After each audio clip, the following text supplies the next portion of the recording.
Labinoti hyn në debat të fortë me Sasën pasi mes tyre shpërthen një mosmarrëveshje gjatë ditës.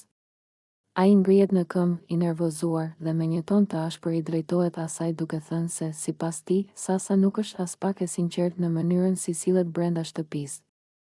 Ai pretendon se çdo veprim i saj është i menduar mirë, vetëm për të tërhequr vëmendjen e publikut. Ti thjesht do të lidhesh me dikë këtu brenda Big Brotherit vetëm e vetëm për famë, i thot Labinoti, duke tundur kokën me shgënjim. Dhe të gjithë e shohin që ti je gati të bësh çdo gjë që të komentohet, çdo gjë vetëm për të dukur. Sasa nuk rri e heshtur. Ajo e shikon drejt, e habitur dhe e indinjuar nga akuzat, por Labinoti vazhdon pa u ndalur.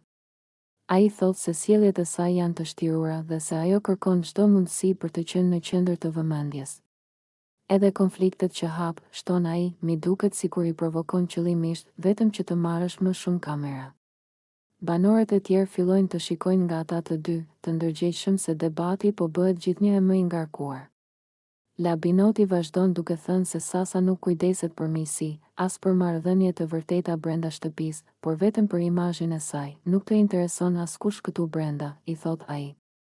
Ti mendon vetëm për veten, për famën dhe për mënyrën si do dukesh në ekran.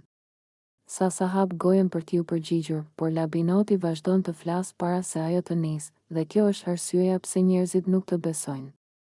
Çdo gjë që bën është e egzageruar, vetëm për të rënë në sy. Tensioni mes tyre rritet, ndërsa të tjerët përpiqen të qetësojnë situatën. Debati bëhet një nga momentet më të nxehta të ditës, duke treguar se sa shumë janë acaruar marrëdhëniet mes Labinotit dhe Sasës.